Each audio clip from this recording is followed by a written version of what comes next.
Salam Bapak, Ibu, dan Saudara yang dikasihi oleh Tuhan. Kita patut menaikkan syukur kita atas kasih setia Tuhan yang tidak pernah beranjak dalam kehidupan kita, tetapi selalu ada di setiap langkah hidup kita. Namun sebelum kita mendengarkan firman Tuhan, mari kita berdoa. Tuhan, kami ucap syukur dan terima kasih buat anugerah yang Kau berikan di dalam kehidupan kami, buat penyertaan, buat pelindungan, buat kebaikan yang Kau anugerahkan di dalam diri kami, sehingga kami boleh ada sebagaimana kami ada. Dan kalau sebentar kami akan mendengarkan kebenaran firman-Mu, dan kiranya kebenaran firman-Mu itu boleh menguatkan kami, meneguhkan kami, di dalam kami menjalani hidup yang kami jalani saat ini. Hanya di dalam nama Tuhan Yesus Kristus, kami sudah berdoa dan mengucap syukur. Haleluya. Amin. Bapak Ibu yang dikasihi oleh Tuhan, pada pagi hari ini kita akan mendengarkan firman Tuhan yang saya beri topik kasih yang kekal. Mari kita baca firman Tuhan dalam Yeremia 31 ayat yang ketiga. Demikian bunyi firman Tuhan. Dari jauh Tuhan menampakkan diri kepadanya. Aku mengasihi engkau dengan kasih yang kekal. Sebab itu aku melanjutkan kasih setiaku kepadamu.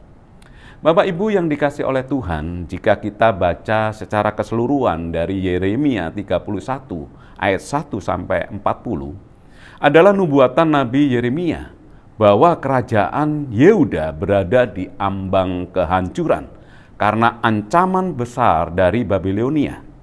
Yeremia menyaksikan sendiri penyerbuan Yerusalem oleh bangsa Babilonia. Hal itu terjadi karena ketidaksetiaan bangsa Israel kepada Allah. Hal itu juga terjadi oleh karena bangsa Israel menyembah berhala dan hidup dalam dosa. Akibatnya banyak orang yang dibawa ke dalam pembuangan di Babilonia, dan Yerusalem serta bait Allah dihancurkan. Bangsa Israel berada dalam situasi yang sangat sulit dan penuh dengan kesedihan, dengan banyaknya orang terpisah dari tanah air mereka. Nah, dalam situasi demikian, Yeremia mengingatkan tentang kasih Allah yang kekal. Meskipun bangsa Israel menjauh atau terpisah dari Tuhan karena dosa dan ketidaktaatan, namun Tuhan tetap mengasihi dengan kasih yang kekal. Nah, dalam Yeremia 31 ayat yang ketiga, seperti yang kita sudah baca, dari jauh Tuhan menampakkan diri kepadanya. Aku mengasihi engkau dengan kasih yang kekal, sebab itu aku melanjutkan kasih setiaku kepadamu. Bapak Ibu yang dikasihi oleh Tuhan, kasih yang kekal adalah kasih tanpa batas, tak terukur, tak berkesudahan, tak berakhir. Tidak dipengaruhi oleh peristiwa-peristiwa yang terjadi dalam kehidupan manusia. Itulah kasih Allah kepada bangsa Israel, yang pastinya juga kepada kita sebagai orang percaya. Bapak Ibu yang dikasihi oleh Tuhan, satu saat jika Bapak Ibu membeli makanan atau bahan makanan di supermarket, apa yang pertama kali kita lihat selain harganya sebagai pertimbangan jadi beli atau tidak? Yang tak kalah pentingnya untuk diperhatikan yaitu tanggal kedaluarsa atau expired date, yaitu tanggal makanan sebaiknya digunakan sebelum.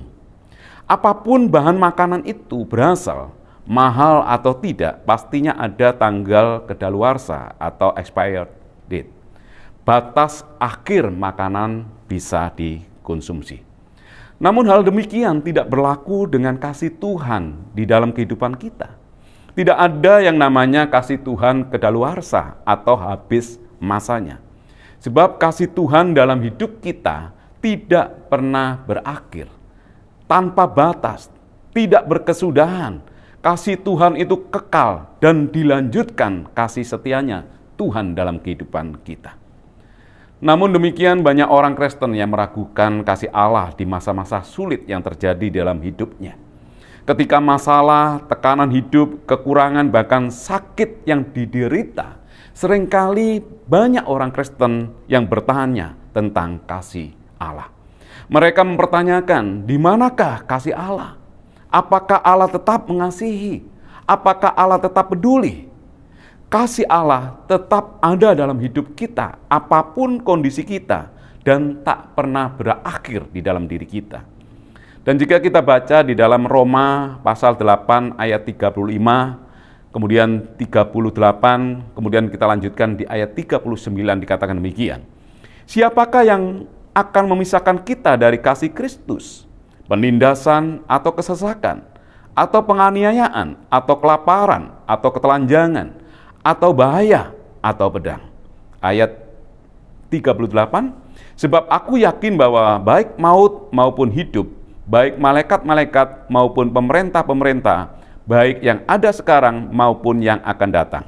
Kemudian Roma 8 ayat 39 dikatakan demikian. Atau kuasa-kuasa baik yang di atas maupun yang di bawah, ataupun sesuatu makhluk lain, tidak akan dapat memisahkan kita dari kasih Allah yang ada di dalam Kristus Yesus Tuhan kita. Bapak Ibu yang dikasihi oleh Tuhan, apapun kondisi kita, tidak ada yang menghalangi Allah untuk mengasihi kita. Penindasan, kesesakan, penganiayaan, kelaparan, ketelanjangan, bahaya, pedang, kasih Allah selalu ada di setiap kondisi yang terjadi di dalam diri kita. Sebab Dia tidak memungkiri keberadaannya sebagai Allah yang setia. Kasih Allah yang dinyatakan dalam hidup kita tidak harus dengan mujizat, tapi bisa melalui kekuatan sehingga kita dapat melewati hal-hal tersulit di dalam kehidupan kita. Untuk itu kita jangan takut dan gentar dalam menjalani hidup saat ini. Karena kasih setia Tuhan selalu menyertai kita dalam segala keadaan yang mungkin aja tidak ingin kita alami di dalam kehidupan kita.